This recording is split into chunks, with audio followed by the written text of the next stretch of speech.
So last year really felt remarkable for me, both the things we did at home and the traveling we did.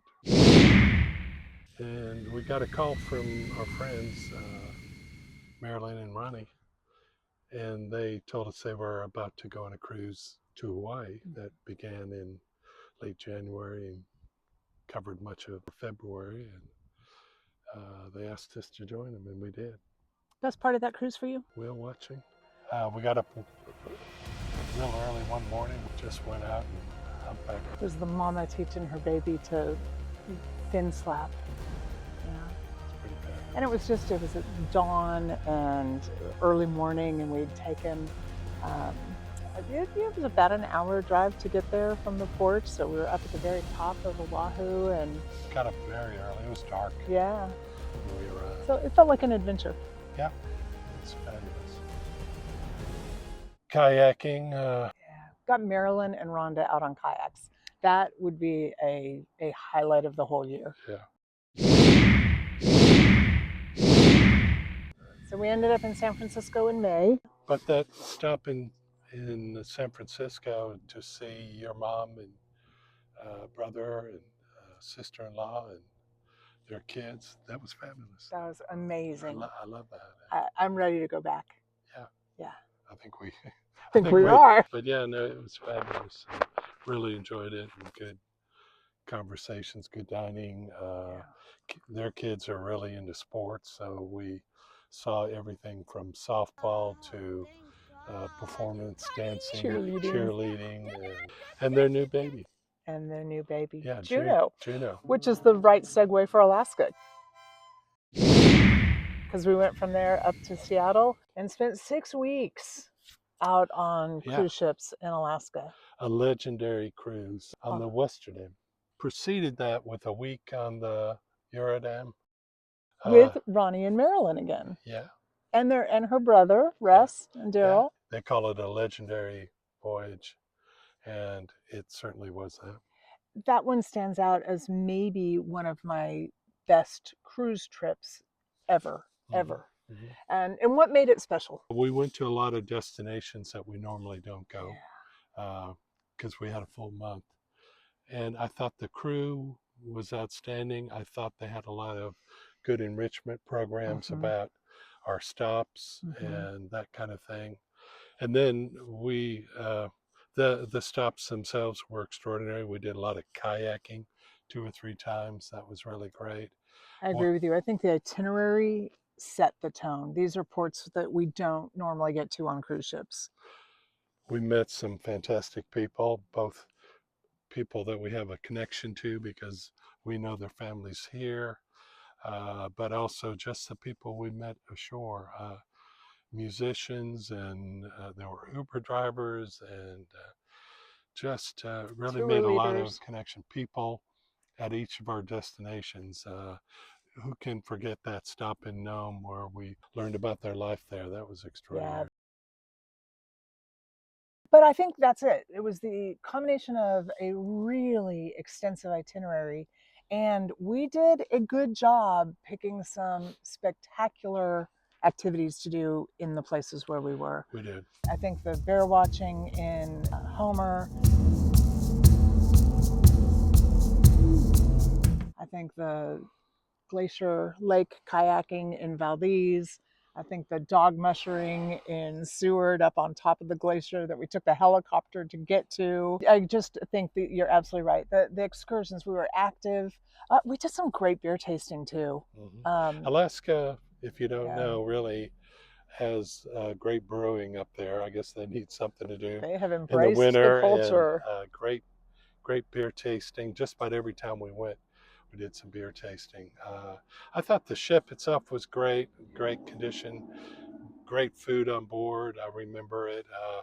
There was one of the cooks there.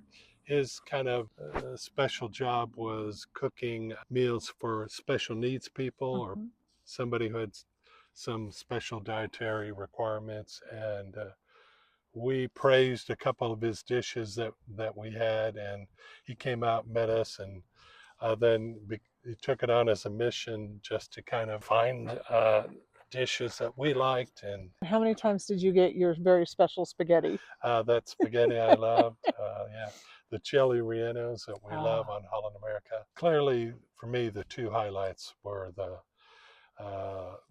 watching the grizzlies on the Katmai Peninsula, mhm. and the whale watching, seal watching. Yeah, So, eagles. yeah, Prince Rupert, that was a showstopper. Yeah, Yeah, whales, yeah. We had seals, an sea lions. extraordinary guide. So then we came home, we did a very quick 3-pack, and we headed to Europe. And that, for me, was sort of the definition of the rest of the year. We flew over, which We we did. often try to avoid. We cruise when we can, but we flew over Points. to London, made our way to Scotland, connected with our dear friend Justin Richards. Share the tea, travel. Yeah, Anybody out there who needs a tour guide in Scotland, you can't do better than Justin. had a few days there on our own.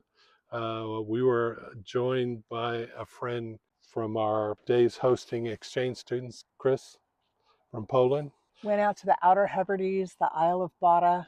We toured a little more of Scotland, went up to Aberdeenshire, an area of Scotland we really hadn't experienced, and loved it. From Aberdeen up over the snow roads to Inverness, where we got to go visit Karen, who we had stayed with the previous year and adored her. We're coming back again, and this time we're making reservations. Don't go to Scotland or England and expect that you can walk in a restaurant. It just doesn't happen. We had arranged a series of B&B stays at some of our favorite towns and villages, and so we went to the Lake District and we stayed in the little town of Chapel near Kirkby Inverness Yeah. with John and Helen in their cottage, and that is absolutely one of our favorite stops. Bankwood Cottage is just perfect, and Chapels is a little tiny hamlet in a little tiny village in a little tiny region.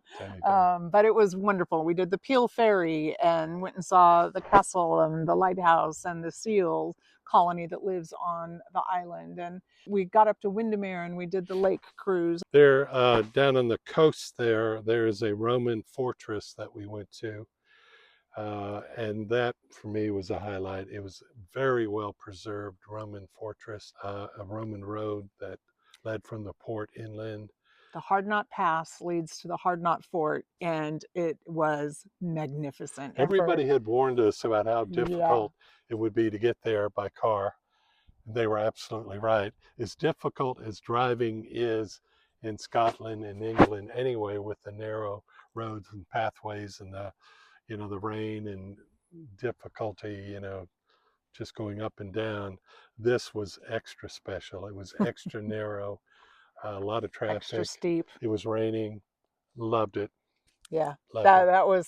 that was an absolute win. And we were out in the Vossvater area, and there is just rugged lakes and mountains and lots of scree, and it really was spectacular. But we also went out on the coast and did Whitehaven and some of those areas, Yeah. and kind of followed some Roman history along that coastline.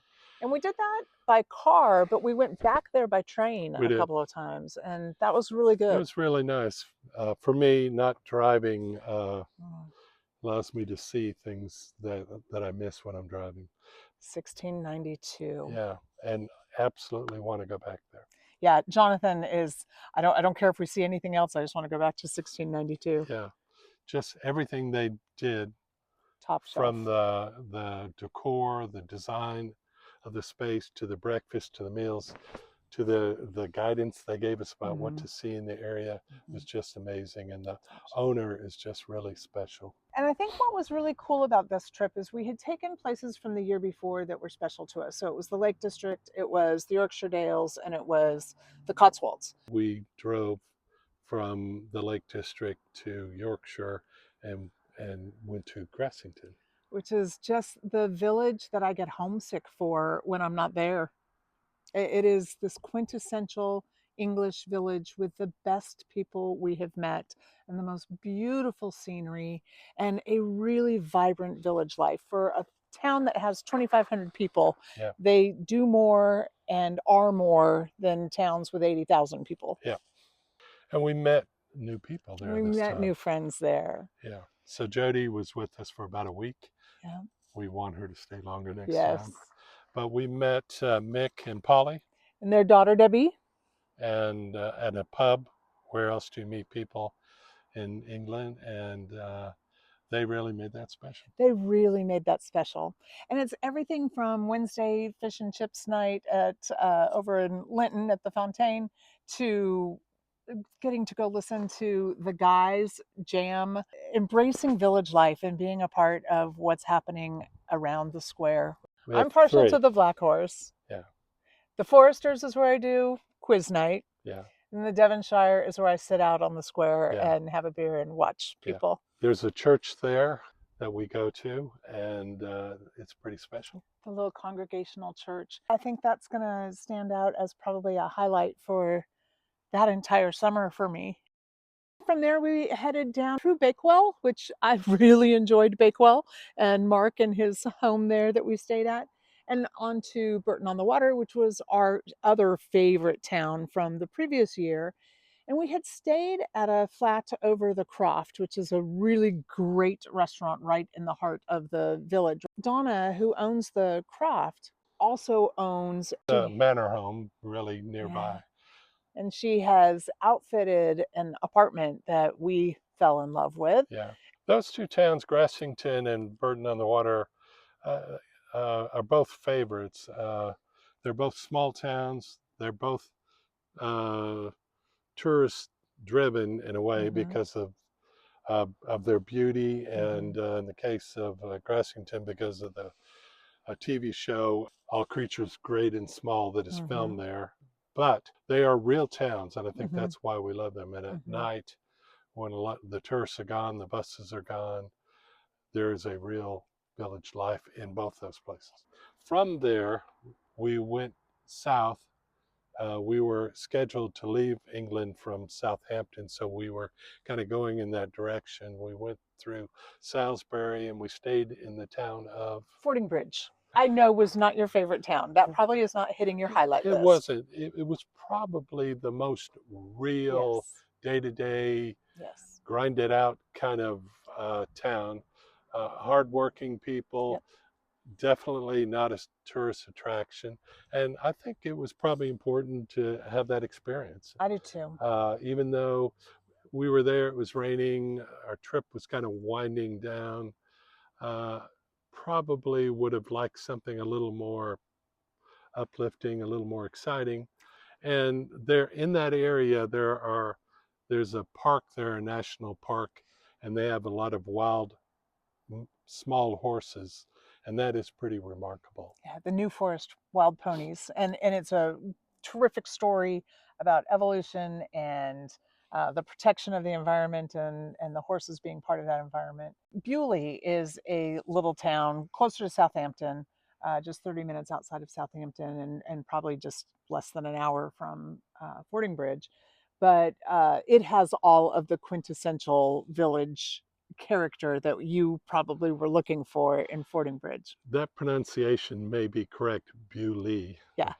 But if you're looking for it on a map, it's a French word, Beaulieu. Yeah.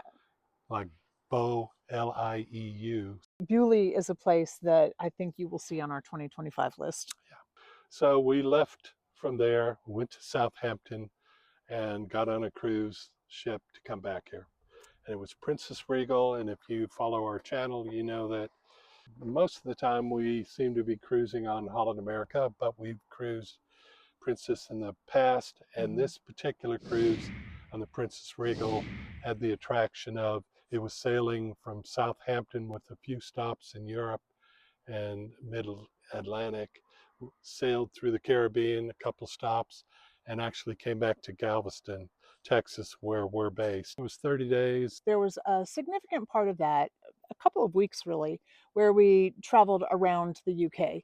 And so we hit Ireland, we hit Scotland. I would say highlights for me were Orkney Island. We went to Kirkwall, and then I think we met Justin twice. We met him back in Edinburgh, and we went to the borders. And Yeah. then we met him also over near Glasgow, and we went down the Ayr coast, and I Yeah. thought that was wonderful. Yeah. Lots of Robert Burns Hmm. stuff. I enjoyed our stops in Ireland generally. Uh, Belfast was certainly very sobering. Mm-hmm. We are going back there next year, and I'm Mm-hmm. kind of looking forward to that. There's a Mm-hmm. lot to see there. Mm-hmm. On that same trip, we had a stop in Liverpool. You know, somebody who grew up with the Beatles. That was really interesting. We both knew the town from the past, I guess, and Right. Yeah. we remembered it as a very industrial, kind of gritty, Mm-hmm. gray Mm-hmm. town. And it's a lot more than that now. A lot of the waterfront where the wharfs and shipping yards and things were that no longer used for that purpose are now restaurants and retail shops. And I'm a person who didn't grow up with the Beatles, and I don't have a huge connection to that. I loved Liverpool. If I go back to any city, it would be Liverpool. I feel that way about York, which we didn't Oh, we talk didn't even about. talk about York. Oh my But gosh. York in Yorkshire, which is a fabulous medieval Roman origin town. It's a walled city, Mm-hmm. Roman ruins. Our friends Shar and Mick joined Yes. us. They live in Kent and came up, and we had a fabulous time there. York and Liverpool, very different, Totally different, but but great, both great great cities. experiences. When Yeah. Princess Regal came back through the Caribbean, St. Thomas was one of our stops, and we saw our good friend Peter Christian, I think he goes by David and Forrester now, but David yes, Forrester, and his wife Lisa. Lisa, and they are just fabulous people. And we, not only was it great to see them, Mm-hmm. and we had a lunch I'll never forget and some Mm-hmm. drinks I won't soon forget. Lisa is a doctor on the island at Yeah, the hospital. The highlight for me there was watching somebody who I know is so engaged in her profession there and yeah, has rediscovered her love of medicine, her love of helping. It was really affirming to see yeah, their life there. yeah. We arrived back here in late October, and we've used this time to kind of recharge our batteries. I'd like to talk about some of the friends who came here to visit us. Oh, yeah. So we had Justin Richards, our friend from Scotland, came over, spent a few days. I wish he'd been longer. I know. He discovered Buc-ee's and barbecue, and Justin loves good food and really Mm-hmm. enjoyed that. Didn't, Marilyn, Rhonda, yeah. our cruising friends who we've done like 3 or 4 cruises together now and hope to cruise with them next year, Mm-hmm. came and spent a week with us. Delphine, who we didn't mention, but on our return trip on the Princess Regal, one of our stops was in France, not too far from where she lives in Rennes. She came and spent more than a week with us, I think, and those all were great. Rod and Omri Omri both, yeah. both came back, and that's been amazing. But we had some great visitors, considering how little time we actually spent at home. We had Bobby and Tabitha and their 2 twin boys came over and spent the night and did some music studio night stuff. Yeah. We had an evening with Patrick and Amber and Jenna Oh and yeah, Nathan, and we just big groups of people that all came and slumber partied at the house, and we went out for great meals and played games and did some painting, and it was really a great way to connect with the people that are yeah. here in our lives as well. We've been back to Rupa's, our go-to Yes. Indian restaurant and our benchmark for Indian food around the Around the world. world. So a shout out to Raj and Rupa and Mm. Savi and Sanjay and their new home. We're at that age where some health issues can come up and it gets kind of scary. And so when we hear about people having issues while we're gone, that's frightening. So it's good to come back and reconnect and see that everybody's healthy and ready for the next adventure, whatever that Yeah. is. You know, and Lavelle and Lily Oh brought yeah, Philo up and came yeah. and spent the night. So we got to have babies in the house. Your nephew Chris and Rachel Rachel came with her new son. Carter. It was a good year, Mr. Graham. That was.